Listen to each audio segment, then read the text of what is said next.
नमस्कार मित्रांनो, बारामती विधानसभा निवडणुकीच्या तोंडावर एक मोठी राजकीय घडामोड समोर आली आहे. मतदानाला अवघे 3 दिवस बाकी असताना राष्ट्रवादी काँग्रेसमध्ये मोठी बंडखोरी झाल्याचं पाहायला मिळत आहे. मिळालेल्या माहितीनुसार पक्षातील तब्बल 35 पदाधिकाऱ्यांनी अचानक राजीनामे दिले आहेत. या तडाखाफडकी घेतलेल्या निर्णयामुळे बारामतीच्या राजकारणात चांगलीच खळबळ उडाली आहे. 23 एप्रिल रोजी मतदान होणार असताना अशा प्रकारे मोठ्या प्रमाणात राजीनामे होणे हे पक्षासाठी धोक्याची घंटा मानली जात आहे. या राजीनाम्यांमागे नेमकी कारणे अद्याप समोर आलेली नसली तरी उमेदवारीवरून नाराजी, स्थानिक पातळीवरील मतभेद आणि पक्षातील अंतर्गत संघर्ष ही कारणे असू शकतात, अशी चर्चा रंगली आहे. आता या घडामोडीचा निवडणुकीवर नेमका काय परिणाम होणार हे पाहणं महत्त्वाचं ठरणार आहे. बारामतीत पुढील काही दिवस राजकीय वातावरण आणखी तापण्याची शक्यता आहे. बारामती विधानसभा मतदानसंघात सध्या मोठ्या राजकीय हालचाली सुरू आहेत. मिळालेल्या माहितीनुसार अजित पवार यांच्या विमान अपघातात निधन झाल्याचा दावा समोर आल्यानंतर ही जागा रिक्त झाल्याची चर्चा रंगली आहे. या पार्श्वभूमीवर निवडणूक आयोगाकडून पोटनिवडणुकीची घोषणा करण्यात आली आहे. महायुतीकडून या मतदानसंघात सुनेत्रा पवार यांना उमेदवारी देण्यात आली आहे. येत्या 23 एप्रिल रोजी मतदान होणार असून 4 मे रोजी मतमोजणी पार पडणार आहे. दरम्यान ही निवडणूक बिनविरोध व्हावी यासाठी महायुतीकडून प्रयत्न करण्यात आले होते. मात्र काँग्रेसनेही आपला उमेदवार रिंगणात उतरवत लढत रंगतदार केली आहे. काँग्रेसकडून आकाश मोरे यांना उमेदवारी देण्यात आली आहे. यामुळे बारामतीत ही पोटनिवडणूक आता सरळ आणि एकतर्फी न राहता चुरशीची होण्याची शक्यता व्यक्त केली जात आहे. दरम्यान महायुतीच्या प्रयत्नांना काही प्रमाणात यश मिळाल्याचं पाहायला मिळालं. उमेदवारी अर्ज मागे घेण्याच्या शेवटच्या दिवशी काँग्रेसचे उमेदवार आकाश मोरे यांनी आपला अर्ज मागे घेतला. त्यामुळे महायुतीला मोठा दिलासा मिळाला आहे. मात्र तरीही ही निवडणूक बिनविरोध होणार नाही, कारण अनेक अपक्ष उमेदवारांनी आपले अर्ज कायम ठेवले असून लढत अद्याप सुरूच आहे. या पोटनिवडणुकीसाठी येत्या 23 एप्रिल रोजी मतदान होणार आहे. मतदानाला अवघे 3 दिवस शिल्लक असताना राष्ट्रवादी काँग्रेसला मोठा धक्का बसल्याची माहिती समोर येत आहे. पक्षातील अंतर्गत संघर्ष उफाळून आल्याचं दिसून येत असून त्यामुळे बारामतीतील राजकीय वातावरण अधिकच तापलं आहे. सांगलीमधून एक मोठी राजकीय घडामोड समोर आली आहे. राष्ट्रवादी काँग्रेसच्या अजित पवार गटात अंतर्गत संघर्ष चांगलाच उफाळून आल्याचं पाहायला मिळत आहे. महापालिकेतील स्वीकृत नगरसेवक निवडीवरून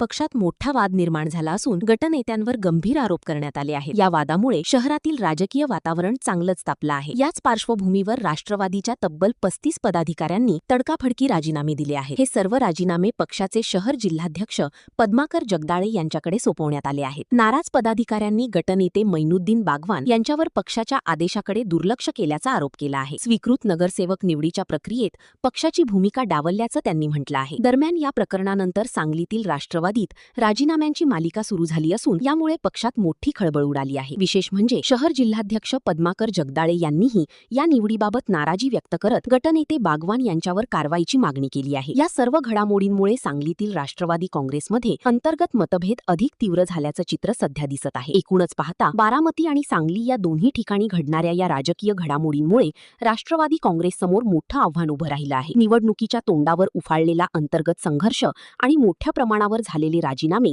याचा थेट परिणाम मतदारांवर आणि निकालावर होण्याची शक्यता नाकारता येत नाही. आता येत्या 23 एप्रिलच्या मतदानाकडे सर्वांचे लक्ष लागले असून या पार्श्वभूमीवर पुढील काही दिवस राजकारणात आणखी मोठ्या घडामोडी घडण्याची शक्यता आहे. पक्षातील नाराजी कमी करण्यात नेतृत्वाला कितपत यश येतं आणि मतदारांचा कौल कोणाच्या बाजूने जातो हे पाहणं महत्त्वाचं ठरणार आहे.